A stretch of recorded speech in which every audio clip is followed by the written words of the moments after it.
और अब बात करते हैं उस उड़ते ताबूत की जो ना जाने कितनी कितनी जिंदगियों को लील गया, हमारे उन जवानों को लील गया जिनको कभी ये अंदाजा भी नहीं होगा कि जिस प्लेन के जरिए वो दुश्मनों पर वार करना चाहते थे वो प्लेन उन्हीं की जिंदगी को हमेशा के लिए शांत कर देगा। बाड़मेर के अंदर भीमड़ा गांव में गुरुवार रात 9:10 पर वायुसेना का एक fighter jet MiG-21 bison crash हो गया। धमाका इतना तेज था कि आसपास के 8 से 10 किलोमीटर तक आवाज सुनाई दी। आधे किलोमीटर तक मलबा चारों तरफ फैल गया। आग के गोले में MiG-21 बदल गया। हादसे में विमान में सवार दोनों pilot wing commander M Rana और फ्लाइंग लेफ्टिनेंट आदित्य बल शहीद हो गए। एम राणा हिमाचल प्रदेश के मंडी के रहने वाले हैं, जबकि आदित्य बल जम्मू के रहने वाले हैं। देर रात एयरफोर्स ने घटनाक्रम के आसपास के करीब आधा किलोमीटर के इलाके को कब्जे में ले लिया।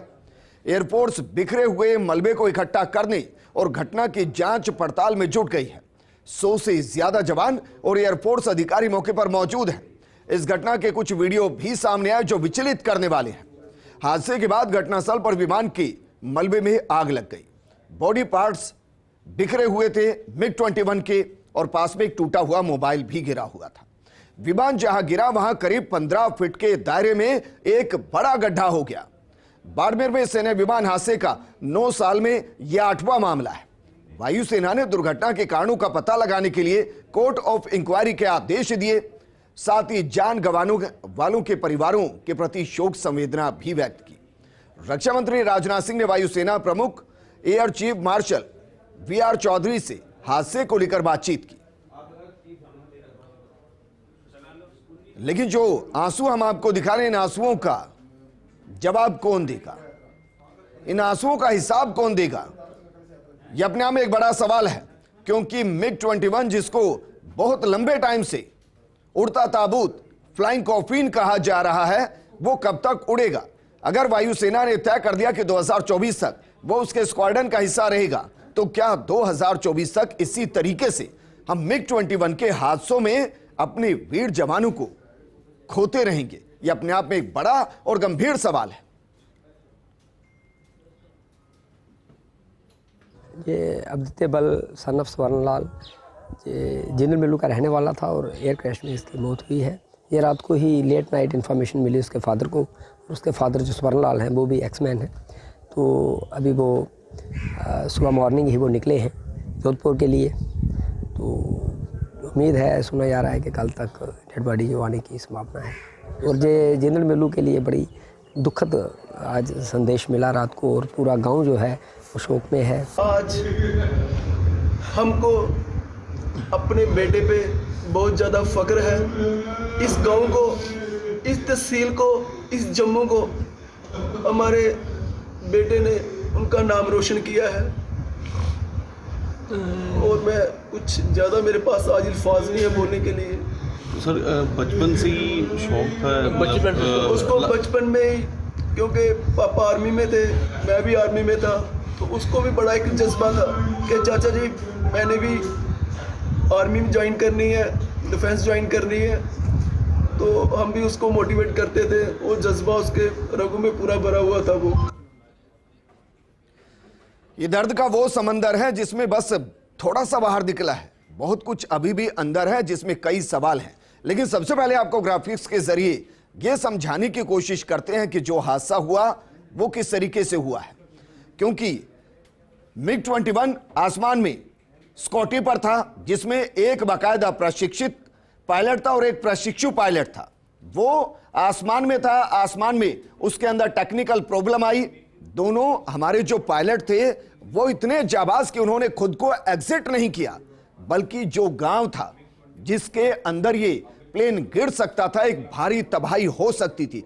हमारे दोनों जाबाज जवानों ने MiG-21 को पहले उस गांव के चारों तरफ घुमाया और उसके बाद एक खाली जगह पर ले जाकर उसे क्रैश कराया, क्योंकि यह तय था कि वो क्रैश होना है। हमारे जाबाजों के पास 2 तरह ऑप्शन थे। पहला, खुद की जान को बचा लेना एग्जिट करते हुए, और गांव की जान को खतरे में डाल देना। उन्होंने अपनी शहादत देकर पूरे गांव को बचाया है। फक्र हमें महसूस होता है ऐसे जाबाजों पर जो ना सिर्फ सेना पर दुश्मनों से लोहा लेते हैं, बल्कि जब इस तरीके की घटनाएं होती हैं तो हमारे सिविलियंस को बचाने के लिए अपनी जिंदगी से खेल जाते हैं। लेकिन सवाल इन सब के बीच में यह है कि क्या यह पहला हादसा है जब हमारे फाइटर जेट हमारे फाइटर जवानों की जिंदगी पर भारी पड़े हैं? हम आपको आंकड़े के जरिए बताते हैं। आज पूरे देश के अंदर गुस्सा है और एक ही सवाल है, ये MiG-21 जिन्हें हम उड़ता ताबूत कह रहे हैं, फ्लाइंग कॉफिन कह रहे हैं, कब तक हमारे जवानों की सांसों को छीनते रहेंगे? कब तक? कितने हादसे हुए हैं ग्राफिक्स के जरिए आपको समझाते हैं। MiG-21 5 जनवरी 2021 राजस्थान में क्रैश हुआ, पायलट बाल बाल बचे, लेकिन MiG-21 क्रैश हुआ था। इसके बाद 17 मार्च 2021 लगभग महज 2 महीने के बाद MiG-21 ग्वालियर में क्रैश हुआ। हमने मां भारती ने ग्रुप कैप्टन आशीष गुप्ता को खो दिया, वो शहीद हो गए और जवाब कभी मिला नहीं कि उनकी शहादत होने के बाद MiG-21 को डिसमेंटल क्यों नहीं किया गया। 20 मई 2021 फिर 2 महीने बाद MiG-21 पंजाब के मोगा में क्रैश हुआ। हमने मां भारती ने पायलट अभिनव गुप्ता को हमेशा के लिए खो दिया। यह MiG-21 है। दुश्मनों से लोहा लेते हुए हमारे जवान शहीद नहीं हो रहे हैं, बल्कि अपने ही देश में उस मशीन के जरिए शहादत दी जा रही है जिस मशीन के जरिए दुश्मनों पर हमारे इन जाबाजों को भारी पड़ना था। 20 मई के बाद जरा देखिए, 25 अगस्त 2021 लगभग 3 महीने के बाद MiG-21 राजस्थान के बाड़मेर में क्रैश हुआ। पायलट बाल बाल बचे, लेकिन MiG-21 ये चौथा घटनाक्रम साल 2021 में जब MiG-21 क्रैश हुआ। लगभग हर 2-3 महीने के बाद MiG-21 क्रैश हो रहा है। इसके बाद 24 दिसंबर 2021 2 महीने के बाद MiG-21 विमान जैसलमेर के पास क्रैश हुआ। विंग कमांडर हर्षित सिन्हा को भारत ने हमेशा के लिए खो दिया। वो इस घटना में शहीद हो गए। साल में 5 हादसे लगभग हर 2 महीने के बाद हम अपने जवानों को खो रहे हैं, लेकिन MiG-21 को सेना से बाहर हम नहीं कर रहे, क्योंकि सेना ने कहा है 2024 तक स्क्वाड्रन का हिस्सा रहेंगे। हालांकि ये उनकी जिम्मेदारी कि वो कब तक इसको कंटिन्यू करेंगे, कब तक नहीं, लेकिन सवाल यह कि क्या हम अपने जवानों को इस तरीके से खोते रहेंगे? अब हम आपको दिखाते हैं कि 2 साल में MiG-21 कितने क्रैश हुए और भारत ने, मां भारती ने कितने जवानों की शहादत दी है। वो कोई जंग के मैदान में लड़ते हुए शहीद नहीं हुए, बल्कि आसमान में उड़ते हुए अपने ही देश में हादसों के शिकार हुए हैं। जरा देखिए, आंकड़ों के जरिए आपको दिखा रहे हैं। 2013 में 2 MiG क्रैश हुए, 1 जवान की शहादत हुई। 2014 में 3 MiG क्रैश हुए, 1 जवान की शहादत हुई। 2015 के अंदर 2 MiG क्रैश हुए, जवान बच गए। मां भारती की किस्मत अच्छी कि किसी जवान की शहादत इन 2 हादसों में नहीं हुई। साल 2016 में 3 MiG क्रैश हुए हैं, शहादत किसी की नहीं हुई, हमारा सौभाग्य रहा। लेकिन जरा देखिए, 13, 14, 15, 16 2-3 लगातार MiG-21 क्रैश हो रहे हैं और यह सिलसिला यही नहीं रुकता। इससे आगे जरा देखिए, 16 के बाद भी लगातार MiG-21 क्रैश हुए, बल्कि यह संख्या ज्यादा बड़ी है। आगे जब हम बढ़ेंगे तो आपको समझ में आएगा कि किस तरीके से MiG-21 लगातार हमारे जाबाजों पर भारी पड़ रहे हैं। 2018 2 MiG क्रैश हुए, 1 जवान की शहादत हुई।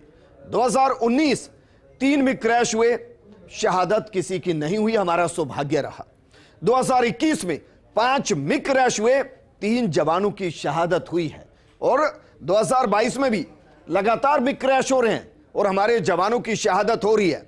अब जरा इसको रिकॉल कीजिए, 13, 14, 15, 16, 18, 19, 21 और 22। आप जरा सोचिए, जो फाइटर प्लेन हर साल हमारे जवानों की जिंदगी पर भारी पड़ रहा है, हम कब तक अपने जवानों को यूं ही खोते रहेंगे? यह सवाल फर्स्ट इंडिया रात को भी पूछ रहा था और यह फर्स्ट इंडिया आज भी पूछ रहा है, क्योंकि 2012 में जब तत्कालीन रक्षा मंत्री AK एंटनी हुआ करते थे, उन्होंने एक रिपोर्ट साझा की थी। 2012 की बात करें, आज से 10 साल पहले की। उन्होंने रिपोर्ट साझा की थी और कहा था 2012 में कि 483 के आसपास MiG-21 1964 जब से खरीदे गए तब से अब तक क्रैश हो चुके हैं। 250 से ज्यादा हमारे जवान और सिविलियंस हादसों का शिकार हो चुके हैं और यह 2012 की बात है। 2012 से लगातार संसद चल रही है, लगातार सत्र चल रहे हैं, लेकिन MiG-21 को बाहर नहीं किया गया। हादसे लगातार हो रहे हैं, जिसकी गवाही वो आंकड़े दे रहे थे जो हमने आपको अभी दिखाए हैं। क्यों ना एक काम किया जाए, नेताओं को MiG-21 में सैर कराई जाए और कहा जाए कि अब जहां भी आप जाएंगे MiG-21 के जरिए जाएंगे। एहसास होना चाहिए कि जवान की जब शहादत होती है तो कैसा परिवार वालों को महसूस होता है। अब हम आपको राजस्थान के आंकड़े दिखाते हैं। राजस्थान में 8 साल में 7 विमान क्रैश हुए हैं। इनको भी जरा समझने की कोशिश कीजिए। 12 फरवरी 2013 उत्तर लाइस में कुडला के पास MiG-21 क्रैश हुआ। पायलट सुरक्षित रहे, परिवार की किस्मत अच्छी रही, हिंदुस्तान की किस्मत अच्छी रही कि हमने अपने पायलट को नहीं खोया। MiG-21 ने पूरी कोशिश कर ली थी। इसके बाद की बात की जाए, क्योंकि राजस्थान में 8 साल में 7 विमान क्रैश हुए हैं। 7 जून 2013 उत्तर लाई से 40 किलोमीटर दूर सोडियार में MiG-21 क्रैश हुआ। पायलट सुरक्षित रहे। अच्छा, जब हम ये ग्राफिक्स दिखाएं ना, एक आंकड़ा आप गौर से देखिएगा कि जो भी घटनाक्रम हुए हैं वो उत्तरलाई के आसपास हुए हैं। इसका मतलब क्या कि जब विमान स्कॉटी के लिए उत्तरलाई से उड़ान भर रहा है तो अगले 10 से 15 मिनट में, मैं मैक्सिमम बता रहा हूं, उसमें विमान क्रैश हो रहा है। तो सवाल यह भी खड़ा हो रहा है कि जब वो वहां से उड़ान भर रहा है तो क्या उसकी पूरी जांच की जा रही है? क्या वो पूरे तरीके से फिट है? क्या मशीनरी पूरे तरीके से फिट है? मैं मानकर चल रहा हूं यकीनन ये जांच हो रही होगी। तो फिर सवाल यह है कि अगले 5 मिनट में ऐसी कौन से फॉल्ट आ रही हैं जो हमारे जवानों पर भारी पड़ रहे हैं। आगे आंकड़ों को देखिए जरा। इससे आगे आंकड़े 15 जुलाई 2013 उत्तर लाई से 4 किलोमीटर दूर बांद्रा में MiG-27 क्रैश, पायलट सुरक्षित। यह भी जरा देखिए, उत्तर लाई से 4 किलोमीटर दूर, यानी कि जैसे ही उड़ान भरी प्लेन क्रैश हो गया। आगे बढ़ते हैं और आंकड़े आपको दिखाते हैं। आपको समझ में आना चाहिए कि हमारे जवान किस तरीके से उड़ते ताबूत में उड़ रहे हैं। 27 जनवरी 2015 बाड़मेर के शिवकर रोड पर MiG-21 क्रैश, पायलट सुरक्षित रहे। आगे बढ़ते हैं और आंकड़े आपको दिखा रहे हैं, और मैं चाहता हूं कि आज नेता इस प्रोग्राम को देखें, ये इस सवाल का जवाब वो दें कि कब तक हमारे जवान यूं ही शहादत देते रहेंगे। 10 सितंबर 2016 मालियों की धानी बाड़मेर में MiG-21 क्रैश हुआ, पायलट सुरक्षित रहे। आगे बढ़ते हैं और आंकड़े दिखाते हैं। 15 मार्च 2017 शिवकर के पास सुखोई 30 क्रैश हुआ, पायलट सुरक्षित रहे। हादसे रुक नहीं रहे हैं, साल दर साल हादसे बढ़ रहे हैं। 25 अगस्त 2021 मातासर भूटिया में विमान 21 क्रैश हुआ, पायलट सुरक्षित रहे। लेकिन MiG-21 लगातार क्रैश होते रहे। और ये हम राजस्थान के आंकड़े दिखा रहे हैं। अब हम आपको बताते हैं कि भारत MiG-21 का सबसे बड़ा ऑपरेटर है, यानी कि MiG-21 को सबसे ज्यादा इस्तेमाल कर रहा है। हालांकि यह भी सच है कि जो MiG-21 के नए वेरिएंट है उसको भारत के अंदर भी इनबिल्ड किया जा रहा है। ग्राफिक्स के जरिए समझिए जरा। रूस और चीन के बाद भारत सबसे बड़ा ऑपरेटर है। रूस हालांकि MiG-21 को 1984 में सेना से बाहर कर चुका है। कब? 1984 में। और हम 2022 में उसको कंटिन्यू कर रहे हैं और हमारे जवान शहादत दे रहे हैं, क्योंकि भारत तीसरा सबसे बड़ा ऑपरेटर है। MiG-21 का भारत तीसरा सबसे बड़ा ऑपरेटर, और यह भी सच है कि इसके जो नए वेरिएंट है उनको भारत के अंदर ही बनाया जा रहा है। जरा वो भी हम आपको बताते हैं।